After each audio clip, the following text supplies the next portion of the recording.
Hey, good morning, everybody, and welcome back. It's Thursday Morning Live. Boy, it is, it's been, I feel like it's been a few weeks since I've been here live, but, been on vacation, just kind of getting back in the swing of things. It's great to be back, though. I just want to say hi to everybody who is online this morning. And if you're not online this morning and you're listening to this later, welcome. Glad that you are tuning in. If you're new to the show, we're here every Thursday Morning Live.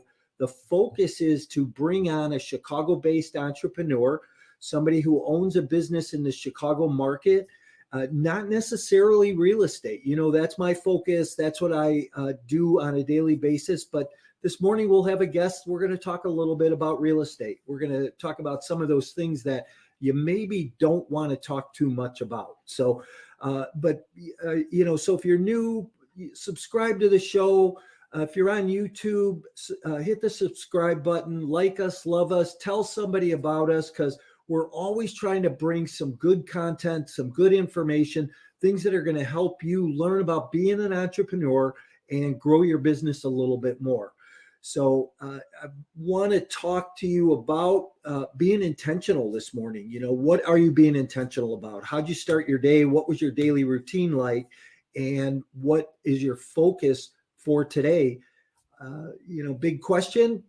Are you still on track to hit your goals this year, or have you let them wane already and kind of go to the side? So just some things to think about for yourself.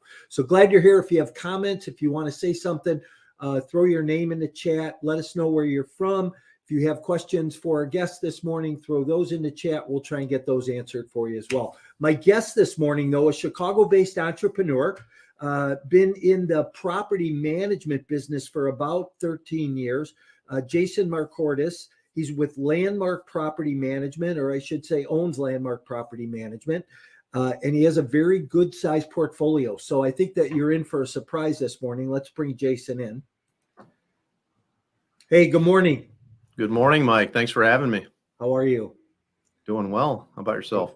I'm good. I was on vacation last week, and it's kind of interesting because I just spent a week in the sun and on the beach and in the water, just having a good time. And this morning, looking out my window at the snow and the dreariness, I'm like, oh God, Welcome back. I maybe should have waited one more week to go on vacation, right? Right. So Jason, one question I always ask my guests when I start my shows is, in one word, what best describes you personally and professionally? That's a tough one. I would say 2 words, one phrase: growth oriented. Okay. Always looking to get better, whether it's personally or professionally, whether it's diet, fitness, or just trying to read, trying to watch podcasts and stuff like that. I'm just always trying to learn something, get better. Same thing with business. We're always trying to take a look at what we're doing and break it down and rebuild it better. Yeah.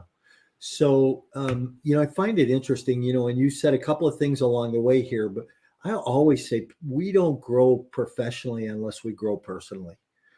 And when we talk about, and you talking about getting better and improving, do you separate the two? Do you separate your business growth from your personal growth at all? That's interesting. I do, just on the basis of goals and, but especially when you're an entrepreneur, when you own your own business, it's all intertwined anyways. Your nutrition, your fitness, and your business just go hand in hand. So at the end of the day, it's very much one and the same, I think. Yeah. It's kind of, I like what you just said, when you're an entrepreneur, it's all intertwined. I mean, it becomes your whole world, your whole life. You eat it, breathe it, drink it, sleep it. It's, no doubt about that. Absolutely. Yeah, that's for sure. So, Jason, talk about your background a little bit. What, how you got involved in property management, real estate, what got you in this crazy world. So. Sure. Yeah. So I've been in property management for about 13 years now, managed over 3,000 doors. I've been with a couple different companies, and I think at the peak, I was managing about 1,600 properties. Of course, had a team underneath me. helping me. And then about 4.5 years ago, I started Landmark. So an incredible journey of learning, single family, then to multifamily, from the suburbs to the city. And now, again, the last 4.5 years, not only property management, but actual the business side of it. What I didn't realize when I started Landmark is there's a lot more to it than just knowing your craft. There's the actual business side. There's the hiring, and there's the P&L and the bookkeeping and everything else that goes with owning a business. So it's been an incredible journey. I've learned so much, made so many mistakes, but man, it's fun. It keeps you on your toes for sure. Don't you find that the best education is those mistakes you make? Absolutely. I mean, the best education, again, I love podcasts and books and all that stuff, but the best education is just taking action. And, regardless of whether you're successful or not the first time, like you learn so much from those mistakes. Yeah. I do some coaching, and one of the things that I really try to work with people on is getting them taking the action, doing the activities, because you're right. That's the only way we learn, right? So you've got to kind of push people, give them a task or an assignment to work on, whether it be go find a deal or underwrite a deal or meet this person, and then hold them accountable to that. And I think that's where the growth comes from. That's certainly what happened in my life with coaching. And I think that's a big part of education. For sure. I think the book is Atomic Habits. They talk about just take one tiny little step. If you're talking fitness and let's just say push-ups, don't focus on trying to do 100 in one day. Start with one, and then the next day do two. And it's just that constant taking action. It creates habits that are going to take you toward your goals. Yeah. So, the other thing I really you caught me on here is the entrepreneur world. I remember before I even went into real estate, I had a general contracting business. And I remember waking up one morning, just being so burnt out, going, I can't do this anymore. Because, you're handling all the marketing, the sales, the bidding, the contracts, hiring, the firing, the bookkeeping, and I was still in the field banging nails. And it's like, how do you do that? So, you burn out eventually unless you learn how to have great habits, like he talks about in Atomic Habits. And the other book is Not How, But Who. And Not How. Fantastic book. One of my favorite books of all time. Yeah. Because we got to delegate, right? I mean, we don't get anything done, or there's no business growth unless we delegate. I think it's easy. It's a tough. I think a lot of people think, just like I thought, hey, I'm pretty good at property management. I've managed thousands of doors. I know what I'm doing. But then again, you start your own business, and there's a whole different side that you're not familiar with. And I see this a lot with contractors for sure.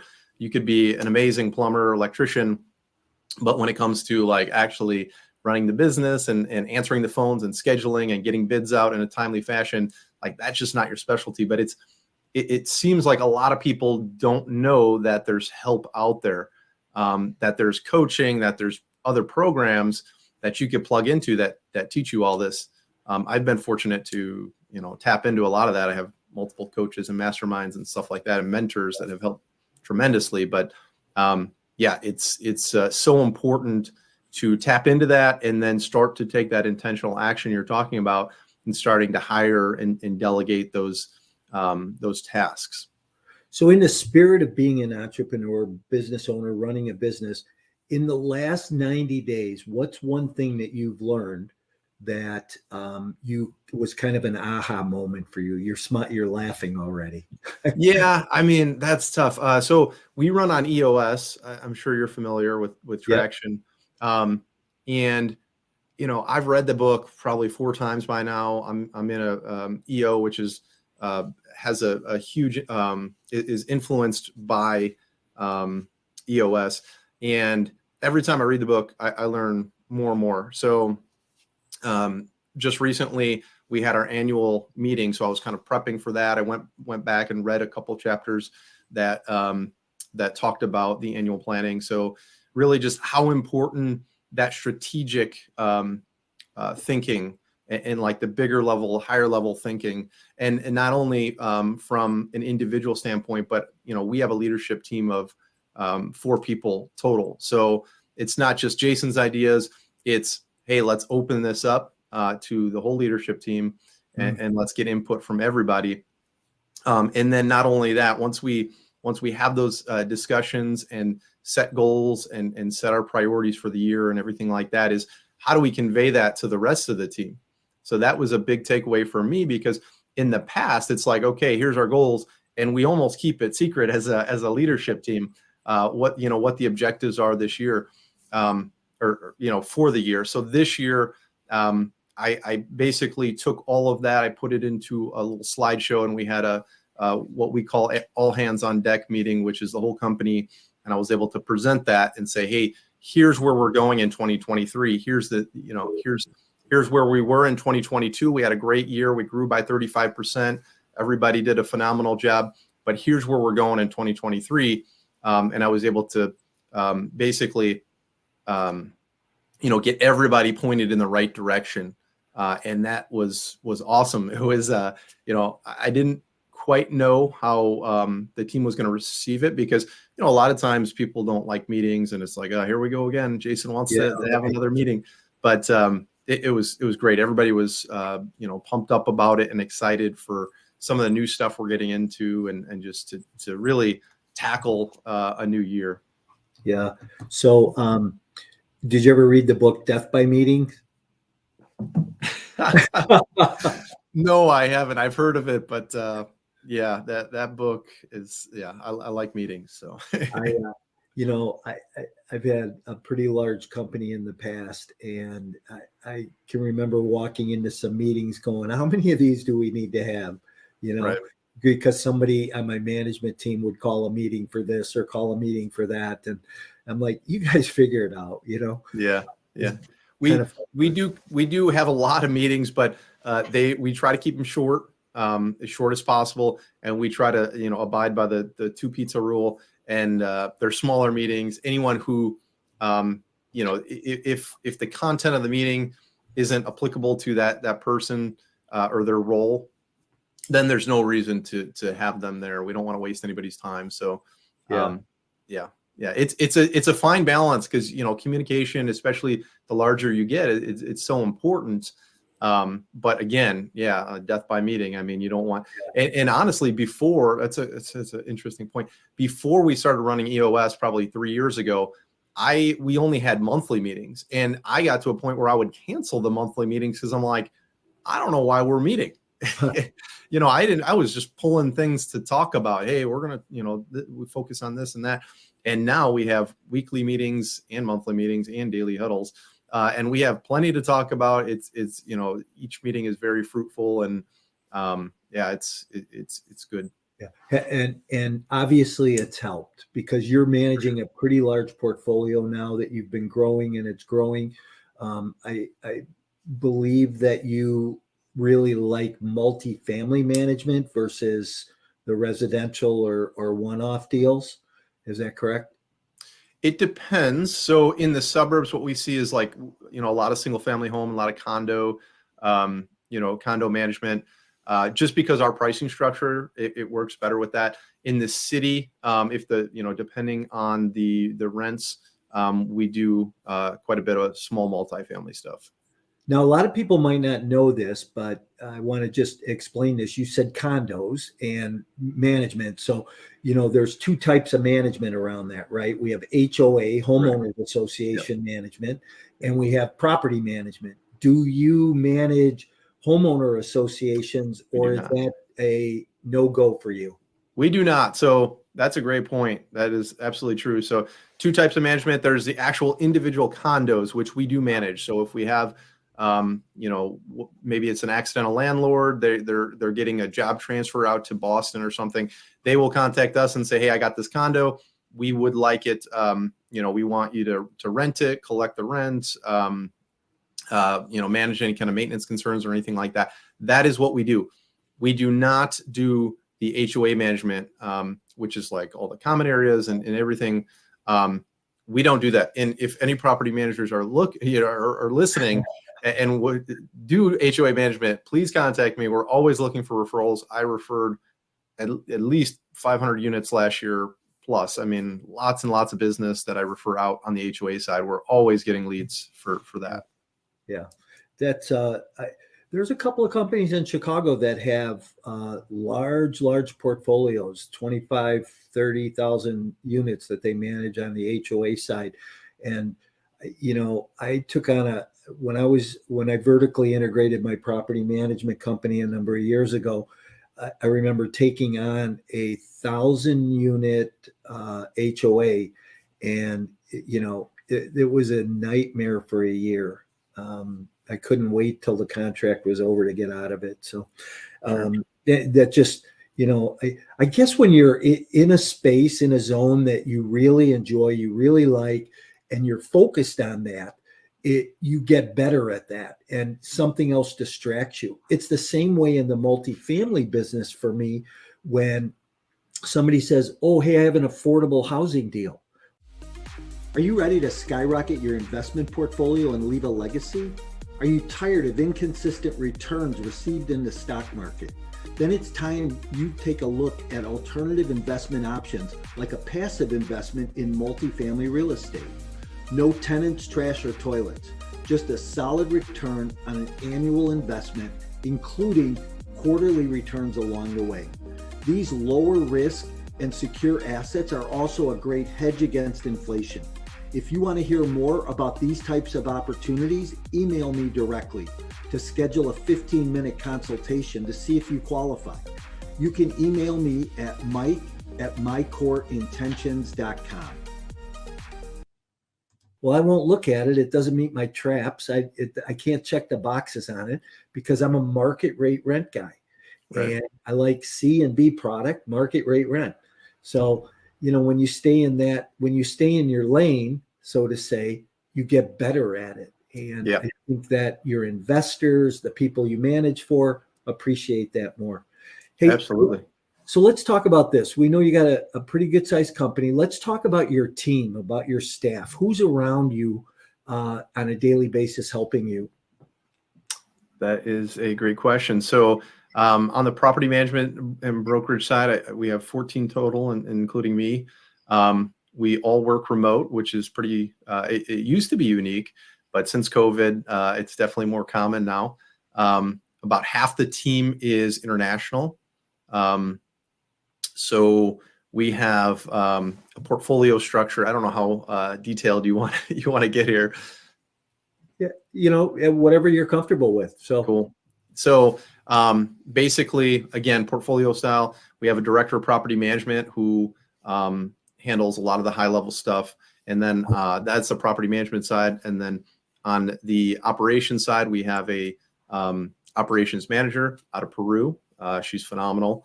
I think she is a engineer by degree, super smart. She loves breaking down processes and rebuilding them. And she's the one that's making sure that everything's kind of working and flowing smoothly. We have a maintenance coordinator on that side, 2 maintenance guys. On the property management side, we have what we call owner relations. She's the main point of contact for all of our owner clients. And then we have on that side, we have the leasing department. So we have director of leasing and then a couple leasing agents as well. Interesting. And in those meetings you have every day, do you kind of just sit back and listen, or are you actually engaged enough where you're leading the meeting, or does your staff lead the meeting? So I do not attend the daily huddles. Okay. You know, it's really tough for me. My schedule is it's different. You know, today I'm with you this morning. So like tomorrow, who knows where I'll be, or you know, yesterday I was having coffee with an investor. So we have basically, we break it down into 2 different sides, the property management side and the operations side. It's all property management at the end of the day, but one is more process and system focused, where the other one is you know, more situational, more based on individual scenarios with tenants or situations like that. So we have the property management side and the operation side, both daily huddles. I think probably, maybe 5 or 6 people in each huddle. And then I'm present in the L10s, our weekly meetings, but our director of property management runs that. I run the monthly leadership meetings and the all hands on deck meetings still. Okay. Interesting. So I want to ask about leadership style, but before I do, I just want to say hi to everybody who's online this morning. If you have a comment or a question, don't hesitate to throw that in the chat. Jason is looking for opportunities to manage your real estate if you are in the Chicago market and you're looking for a good property management company. So reach out to him as well. I want to talk about your theory or your philosophy about leadership. Can you sum up your leadership thoughts? You know what? Have you listened to $1 Trillion Coach? I have not. Or read? Okay, so it's about. Gosh, I wish I could. Maybe I shouldn't reference this because I can't name his name. But it's about a guy out of Silicon Valley who he mentored, Larry Page and some of the Steve Jobs and some of the biggest tech guys out there. So I would say I have a very similar style in the fact that really it starts like on a personal, individual basis, being a friend and mentor to your staff, a coach to your staff. And we start every meeting, regardless of what the meeting is or how long it is, and how many people are in it. Even our all hands on deck, we spend 20 minutes going from person to person, talking about both personal good news and business good news to just build rapport and strengthen our relationship. We do a lot of extracurricular activities, I guess. We do, a trivia. It's all online for the most part. We do, trivia night. We'll do a happy hour once every couple weeks and stuff like that. We're not talking business. We're talking family. We're talking, what's going on this weekend, and just strengthening relationships. We have an awesome team, and it comes down to the individuals and how we get along, and just. Yeah, it's an interesting dynamic, but it's super cool. Do you know who John? Oh gosh, now I can't think of his name.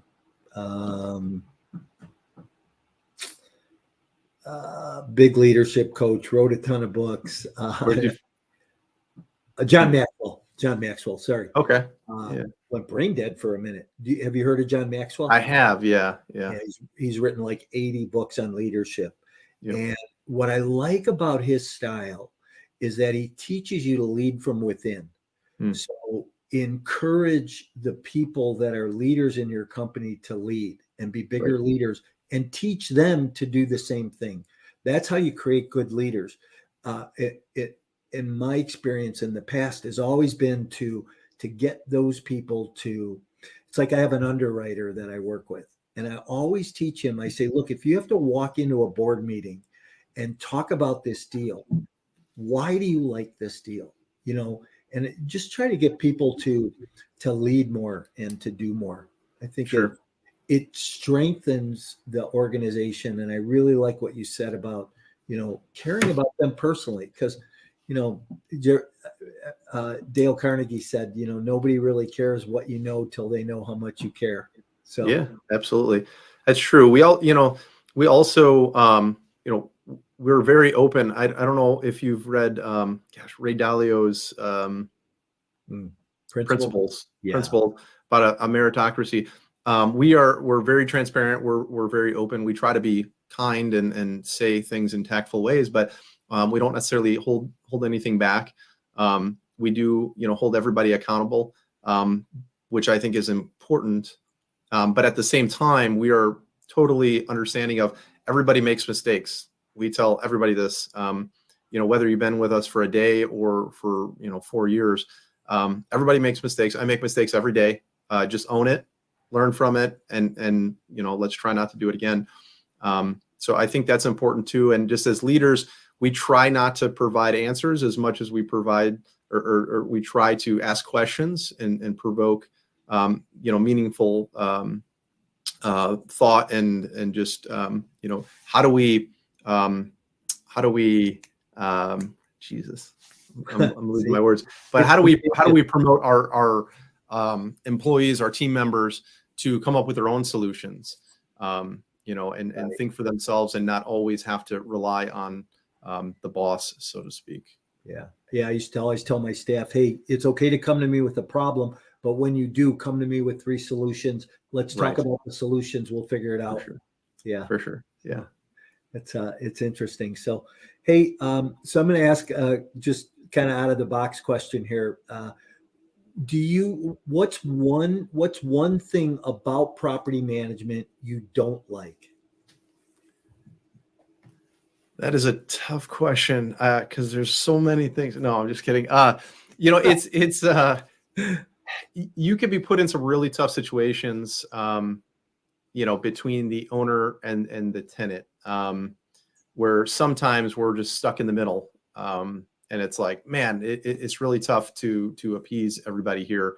It is a little bit of a thankless job. We don't really, our tenants don't reach out and say, hey, thank you so much for collecting my rent. It's usually, they're reaching out because, for whatever reason, we didn't, they have a complaint of some sort. And it's the same thing on the owner side. Excuse me. We have some amazing owners, but, most of the time we hear, for whatever reason, if there's a complaint or something like that. So that is, probably the thing that I don't care for. Yeah, it's one of those, it's that part of the business, the multifamily investment, whether you're an owner operator or even a limited partner doing passive investing into a deal, it's the part of the business that doesn't get talked about a lot, right? Because, who really wants to talk about the hard stuff? And it is the hard stuff. It's your company or a company like yours that does a great job that keeps the investments operational, keeps the investments profitable, and keeps them growing. And if we're buying real estate to add value to it, whether it's physical or operational, you need somebody who's going to do that. And it's just unfortunate that it doesn't get talked about all the time and needs to be talked about more, I think. For sure. I agree. And on a related note, if I were to give any advice today, I would say if you are buying real estate, if you're planning on buying real estate, please run that investment by a local property manager. So your broker may be an amazing person, but he is getting a commission for selling this. And even with the best of intentions, he is very transactional. He or she, the broker is very transactional. So they see the property usually in its best light. They sell it, and then they don't, they walk away and don't necessarily deal with the day-to-day stuff. A property manager is going to typically shoot you straight because they are in it for the long haul. They have to be there day in, day out, deal with the unpaid rent and the evictions and the maintenance costs and stuff like that. So I would highly, highly suggest prior to purchasing a property, if your broker brings you a smoking deal, run it by a local property manager who can take a look at those numbers and say, hey, in this area, you are not going to get a 12 cap or whatever the case may be. We see a lot of people do the opposite. They will buy the 12 cap, bring it to a property manager and say, hey, make this work. And it's just, it's not possible at that point, and it's already too late. So I would say, definitely reach out to whether it's me or a different property manager, depending on the area, prior to making that investment. I think that is so important, especially if you're from out of town. A lot of our clients are from California and New York, and they're not familiar with the different areas and of Chicago and the different things that are involved in managing property here. Yeah, that's very true. So flip side, what's the one thing you really like about the business? I do love building the business. I love working with our team. Our team's phenomenal. It's so much fun, just growing with them. We're all I mentioned growth oriented. It's one of my personal core values. It's also one of our company core values. So we're always looking to see how do we get better as a company, as individuals, as a team. So it's fun. Building the business is awesome. I love it. Where do you like to focus business wise? Are you geographic to just the south side of Chicago, north side? What do you like to focus on? So we have basically two different portfolios. We manage in the southwest suburbs, so think like DuPage and Will County, and then we also manage around the downtown area. So think like Hyde Park, Bronzeville, and basically just make a C around the city. So Bridgeport up to Pilsen, Wicker, Logan, and over to Lakeview, Lincoln Park, all those areas. So we try to stay within like a 4 to 5 mile radius of downtown. Awesome. Okay, good. And then, I appreciate your time, and I'm just looking at the clock here saying, wow, I know we need to get going, but two last questions. Best restaurant in Chicago? Best restaurant in Chicago. Oh my gosh. That is so tough. My wife and I we're foodies. We love to eat. Gosh, I can't pick one. I will tell you, Bivette's is phenomenal. If you like steaks, Smith and Walensky's also phenomenal. If you like different like cultural type stuff, we were just at Carnival for Restaurant Week last week. Phenomenal, amazing, like South American type food. My favorite neighborhood is Lincoln Square. My wife and I met there, and we lived there first few years that we were dating. Phenomenal food up there. If you like a good burger, to me, Gideon Wells has one of the best burgers in the city. So nice little Irish pub right there. Man, you are a foodie. I asked for one. Boy, gosh, I could talk food all day. I love eating. Awesome. And then best tourist attraction around. Best tourist attraction. I don't know what that is, but I can tell you a little hack. So a lot of people want to experience the views of Chicago. So they go to the Sky Deck in, I think, the Willis Tower, Sears Tower now. But it's expensive and it takes forever. So I send everybody to the Signature Room at the Hancock Building. You can usually get up there immediately. You go up, you grab one drink, hang out. You get the same views. Just awesome, beautiful views. So I like that. Man, I used to own a boat. If you can get on a boat for the Air and Water Show, it is the best experience. Yeah, for sure. Awesome. Thanks. Hey, I appreciate you being here this morning. Remember, if you know any other local entrepreneurs that would have an interest or benefit from this, I'd love the connection. How do people get a hold of you, Jason?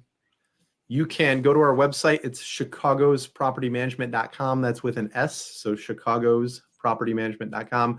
Or you can email me directly at jason@landmarkrgc.com. Perfect. Hey, I appreciate you being here this morning. I'm going to move you to the back room. If you hang out with me for a minute, I'm going to say goodbye to everybody. And thanks, Mike. Be right back. Thanks. Hey, everybody. That was Thursday Morning Live with Jason Marcordes with Landmark Property Management. And what a great show. We really kind of talked about being an entrepreneur and what that takes, and some leadership ideas and some leadership thoughts. And we all know, if we're running a business, that leadership, how we lead, our style of leading, and the things that we do around that really dictate how our companies grow and how we can help them grow even more. One of the things that Jason and I did talk about this morning is coaching, and his coaching background, his current coaches, my coaching background, and how I coach. And, if you are somebody who's looking to get in the multifamily business, if you are somebody who's looking for those property management ideas and skills and how to syndicate multifamily deals, hey, I have a group coaching program. We meet every Thursday at 2:30. If you have an interest in that, don't hesitate to just go on to MikeMorowski.com/coaching and register and join us on Thursday afternoon. Once a week, we cover a myriad of topics. These next couple of weeks, we're in talking about exit plan and how important having an exit plan before you even buy your deal or close your deal is, so that you know how you're going to run it and operate it along the way. So if you're looking for that, if you are looking for anything beyond that, we can have a personal conversation around it. So I'm glad that you're here. I look forward to Thursday every week. If you have questions, don't hesitate to reach out. I hope you have a great week. Remember, Saturday, Multifamily Unplugged. Always talking about multifamily